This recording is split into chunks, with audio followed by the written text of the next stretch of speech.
Okay, today's lesson is on writing equations from tables and graphs, so fill out your table of contents. Your handouts today will get taped into your notebook, page 89 and 90. Vocabulary that you're going to fill in first. When you go and you write an equation from a table and a graph, you're going to use slope-intercept form. This is the same form of an equation that we worked on when we did our graphing unit. So you know about slope, or the m value. You know about y-intercept, or the b value, the beginning point. And once you have these two values, you're going to write the equations in the form y equals mx plus b, which is called slope-intercept form. If we start with a table of points, we can find our slope by calculating using our slope formula that we've been practicing, y2 minus y1 over x2 minus x1.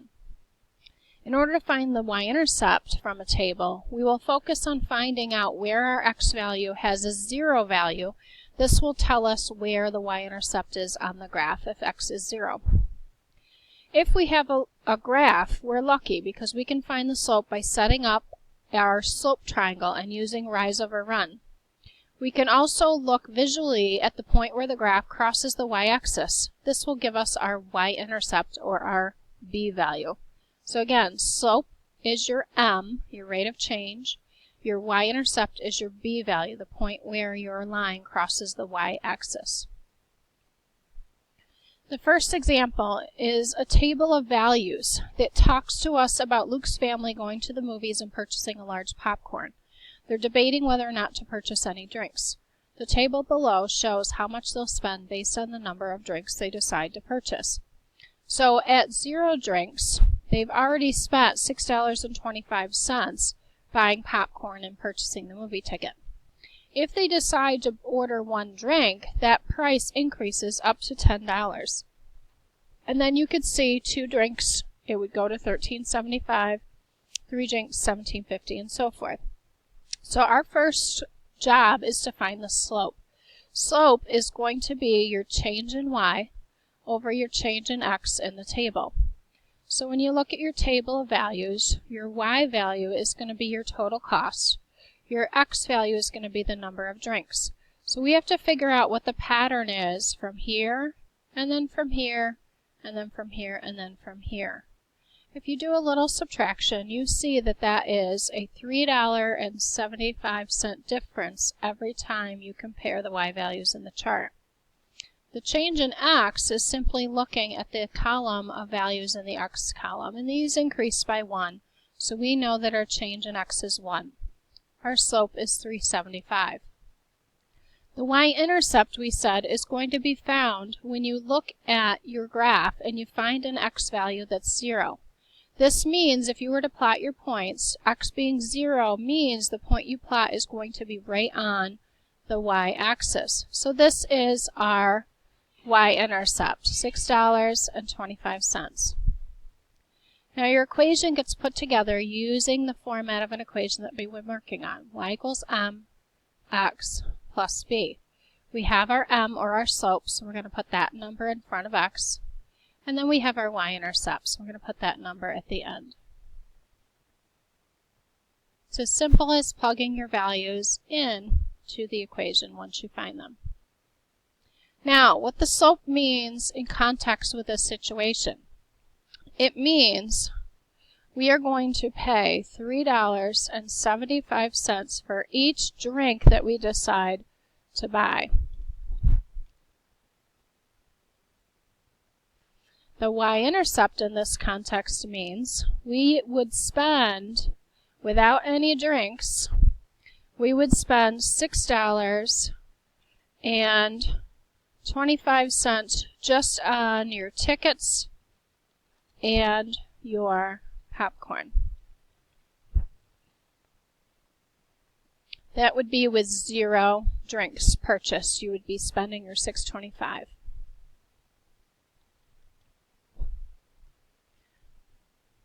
Another example on the back. We have Betty's Bakery, and she's using a chocolate chip recipe that calls for a certain ratio of brown sugar to butter. So as you can see, we have our butter along the x-axis, and we have our brown sugar on the y-axis. And you know that whenever you have a graph, you can take any 2 points on the graph and you can draw a slope triangle to help you come up with the slope value, which is the first thing they want us to find. So if slope in a graph is where you look at the rise over the run, you can definitely see that we have a rise that is 3 boxes and we have a run that is 4 boxes. So just checking the scale to make sure each box represents 1 cup of sugar, we definitely have 3 for our rise. And the butter also goes in units of 1, so our run is definitely going to be 4 units for the run, or the butter in this case.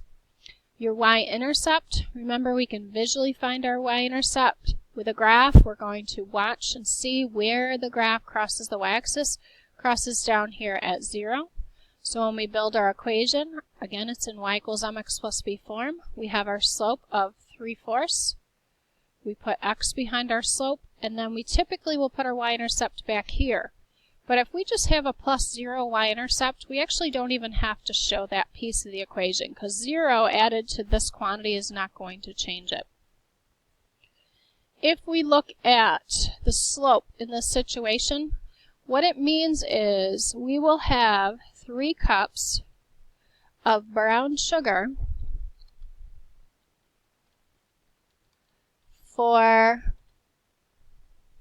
compared to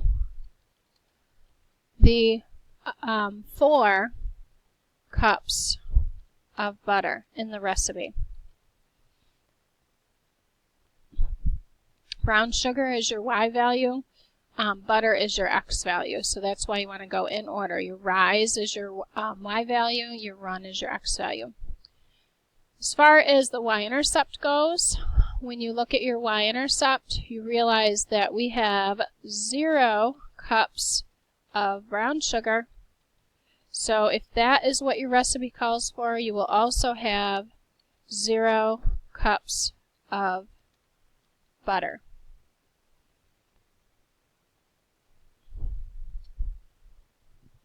Next example. We have a plane that uses a certain amount of fuel based on the number of miles it travels, as shown in the table. If it helps you to label the values x and y, we can do that. When you look for the slope in a table, remember you're looking for the pattern. You want the change in y from one point to the next. And it's as simple as doing a little subtraction to go from 0 to 156. Your change in y is 156. We also need to look at our change in x to figure out the rest of the slope formula, and we can see that that's increasing by 30. So typically we'll reduce our slope if we need to. 156 divides by 30 and it gives us 5.2. And we should label this. This is going to be the gallons of fuel used per mile. Now, the y-intercept, we said you can identify by looking for the point where the x value is 0. This point would be plotted right at the origin because your y-intercept is also 0. If you're not burning any fuel, you're not traveling anywhere. So 0, 0 is your y-intercept. Your equation is going to take our slope, and we're going to put it in front of x. And again, we do not have to include the plus 0 at the end because adding 0 to this quantity doesn't change the equation. We are going to talk about the slope, and again we said that we're going to take 5.2 gallons of fuel, and this is burned per mile traveled by the airplane. The y-intercept means if we have 0 gallons of fuel, that means we have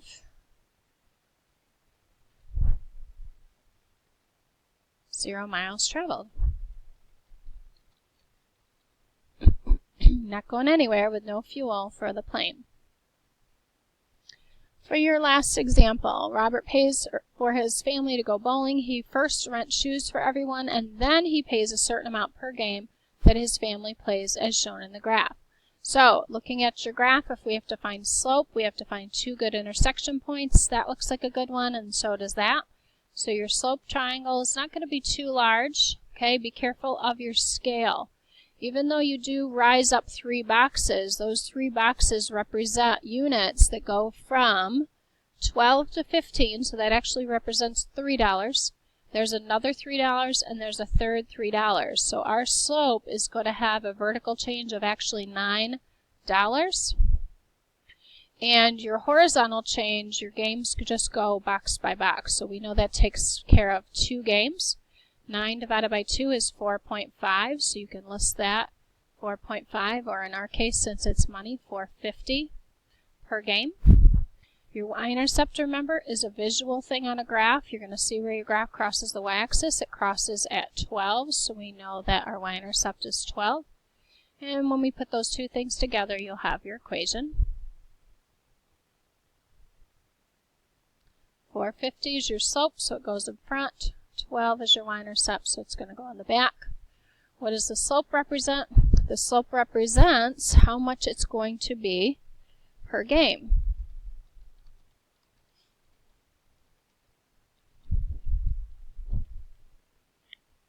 The y-intercept means, and if you go back to the question, it says he first rents shoes for everyone. So the charge of $12 is the cost for renting shoes.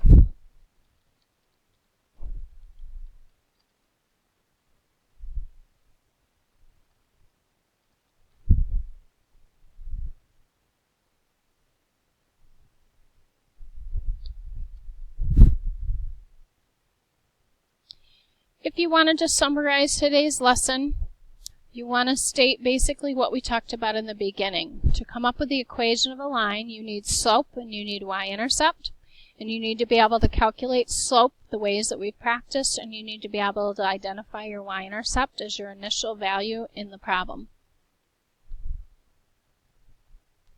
Now, the page that goes with this, it's marked on the top to be the homework. You're going to work on this in class. What I want you to do is I want you to practice these questions, and then once you're done, obviously pause the video first. Once you're done practicing the questions, you can play the video through and check your answers.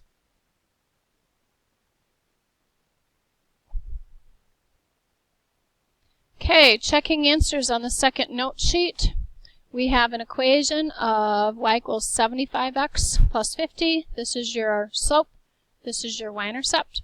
This means the cost per night at this cabin is $75, and the initial fee is $50.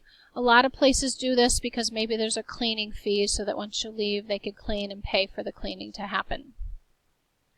Question 2, we get the equation y equals 2/3 x plus 600. 2/3 being your slope, the change in y over the change in x. 600 being your y-intercept right here at 0 months, it's up at 600. This means the tree is expected to grow 2/3 of an inch per month, and it means the initial height of the tree is 600 inches. Neither of the solutions or the situations above is proportional.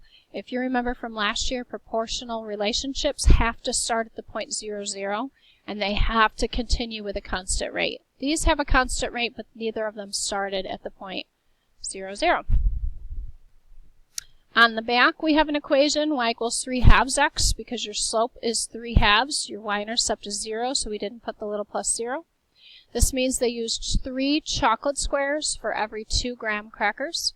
And the initial point of 0, 0 means if we didn't have any chocolate squares, we wouldn't use any graham crackers either. So that's 0 chocolate, 0 graham crackers. And finally, the last equation, if you compare your value for slope, we have 4/15. We plug it into the equation, y equals 4/15 x. We have a 0 y-intercept, so we didn't write the plus 0. This means for every 4 fish they caught, it was taking them 15 minutes.